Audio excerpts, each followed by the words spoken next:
नमस्कार, आप सभी का एक बार फिर से स्वागत है हमारे चैनल में। दोस्तों, आज मेरी तरह आपने भी करवा चौथ का व्रत रखा होगा। आइए सुनते हैं करवा चौथ की व्रत कथा। एक बार की बात है, एक साहूकार था। उसके 7 बेटे और एक बेटी थी। सेठानी ने, उसकी बहुओं ने और उसकी बेटी ने करवा चौथ का व्रत रखा। रात को साहूकार के लड़के जब भोजन करने लगे तो उन्होंने अपनी बहन से भोजन करने को कहा।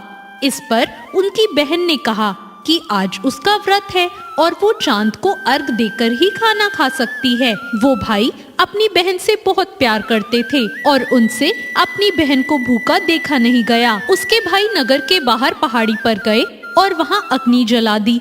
अग्नि जलाकर वो अपनी बहन के पास आए और बहन को चलनी में से उस अग्नि का प्रकाश दिखाते हुए बोले, देखो चांद निकल आया है, तुम भोजन कर लो। उनके ऐसा कहने पर साहूकार की बेटी ने अपनी भाभियों से कहा, भाभी देखो चांद निकल आया है, आप भी अर्घ देकर भोजन कर लो। ननद की बात सुनकर उसकी भाभियों ने कहा, बाईसा ये तो आपका चांद है, हमारा चांद आने में तो अभी बहुत समय है। साहूकार की बेटी भूख से व्याकुल थी। वो उसी चांद को अर्घ देकर भोजन करने बैठ गई। जैसे ही उसने पहला घास खाया उसे छींक आ गई। दूसरा घास खाते ही उसमें बाल निकल आया और तीसरा घास अभी खाने ही वाली थी कि उसके ससुराल से बुलावा आ गया कि उसका पति बहुत बीमार है और वो जिस भी हालत में हो तुरंत अपने ससुराल पहुँचे। उसे विदा करने के लिए उसकी माँ ने जब बक्से से कपड़े निकाले तो सारे कपड़े काले काले मिले। दूसरी बार कपड़े निकाले तो सारे कपड़े सफेद निकलते जाते। बेटी बोली, माँ तुम ये सब रहने दो, मैं जा रही हूँ। माँ घबराकर बेटी से बोली, बेटी रास्ते में जो भी छोटा बड़ा जो मिले सबके पैर पड़ती जाना। जो भी बूढ़ सुहागन होने का आशीर्वाद दे तो वही अपने पल्ले में गांठ लगा लेना। बेटी ने कहा ठीक है और वो अपने ससुराल के लिए निकल गई। रास्ते में उसे जो मिला वो सबके पांव छूती गई। सबने कहा सुखी रहो, पीहर का सुख देखो और खुश रहो, ऐसा आशीर्वाद दिया। ऐसे में वो अपने ससुराल पहुंच गई। ससुराल के दरवाजे पर उसकी छोटी ननद खेल रही थी। जब उसने उसके पांव छुए तो उसने आशीर्वाद दिया, सौभाग्यवती रहो, पुत्रवती रहो, सुहागन रहो और बूढ़ सुहागन हो। ये सुनते ही उसने अपने पल्ले से गांठ बांध ली। घर में अंदर गई तो जमीन पर अपने पति का मरा हुआ शरीर लेटा देखा और उसे ले जाने की तैयारी होती देखी। वो उसे देखकर बहुत रोई, बहुत चिल्लाई। जैसे ही उसे ले जाने लगे तो रोती हुई चिल्लाती हुई बोली, मैं इन्हें ले जाने नहीं दूंगी। फिर भी जब कोई न माना तो बोली, मैं भी इनके साथ ही जाऊंगी। फिर वो नहीं मानी तो सब बोले, ले चलो साथ में। जब उसके पति को जलाने का समय आया तो बोली, मैं इन्हें जलाने नहीं दूंगी। तो सब बोले, पहले तो पति को खा गई, अब उसकी मिट्टी भी खराब कर रही है। लेकिन वो नहीं मानी। गांव और उसके परिवार के सभी लोगों ने निर्णय लिया कि इसे यहीं रहने दो, इसके लिए यहीं एक झोपड़ी बनवा दो। वो अपने पति को लेकर उसी झोपड़ी में रहने लगी। वो पति की साफ सफाई करती और उसके पास बैठी रहती। उसकी छोटी ननद दिन में 2 बार आकर उसे खाना दे जाती। वो हर चौथ का व्रत रखती, चांद को अर्घ देती, ज्योति देखती और जब चौथ माता आती तो चौथ माता कहती, करवो ले भाइयों की प्यारी बहन करवो ले, घनी बुखारी करवो ले, बहुत भूखी करवो ले।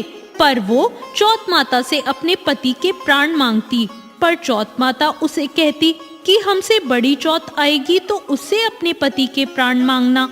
ऐसे एक एक करके सभी चौथ आई और सभी ये कहकर चली गई। अश्विन की चौथ बोली, तुझसे कार्तिक की चौथ यानी करवा चौथ माता नाराज हैं, वो ही तेरा सुहाग लौटाएंगी।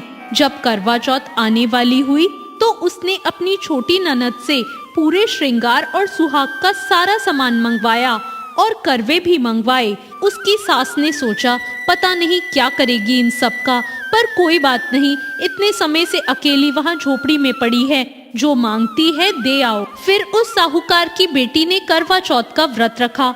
चांद निकलने पर अर्घ दिया, चौथ माता की ज्योति भी करी। चौथ माता प्रकट हुई तो बोली, करवोले, भाइयों की प्यारी बहन करवोले, दिन में चांद उगाने वाली करवोले, घड़ी बुखारी करवोले। तब उसने उनके पैर पकड़ लिए और बोली, माता मेरा सुहाग वापस करो। चौथ माता बोली, तू तो बहुत भूखी है, 7 भाइयों की प्यारी बहन है, तुझे सुहाग से क्या काम। तब वो बोली, नहीं माता, मैं आपके पैर तब तक नहीं छोड़ूंगी जब तक आप मेरा सुहाग वापस नहीं करती। चौथ माता ने सुहाग का सारा सामान मांगा तो उसने एक एक करके 16 श्रृंगार का पूरा सामान माता को दे दिया।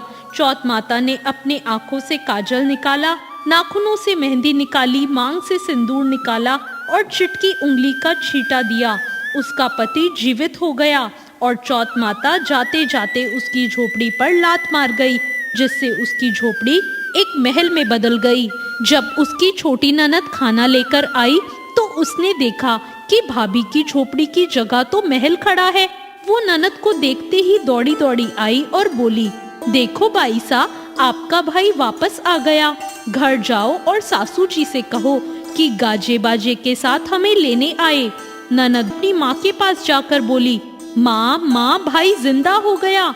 माँ बोली, उस भाभी के साथ तो तेरा दिमाग भी खराब हो गया है, कभी मरा हुआ जिंदा होता है। ननद बोली, नहीं माँ, मैंने देखा है, भाई सच में जिंदा हो गया। भाभी ने हमें गाजे बाजे के साथ बुलाया है। सभी घर वाले गाजे बाजे के साथ अपने बेटे को लेने पहुँचे। बेटे को जिंदा देखकर सास बहू के पैर छूने लगी और बहू सास के पैर छूने लगी। वो बोली, देखो माँ, आपका बेटा वापस आ गया। सास बोली, मैंने तो साल भर पहले ही इसे भेज दिया था, वो तो तू थी जो इसे वापस ले आई।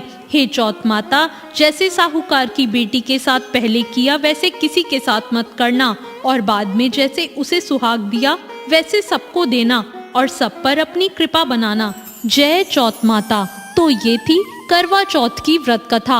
आपको ये कथा कैसी लगी कमेंट करके जरूर बताना। साथ में मेरे चैनल को सब्सक्राइब करना मत भूलना। धन्यवाद।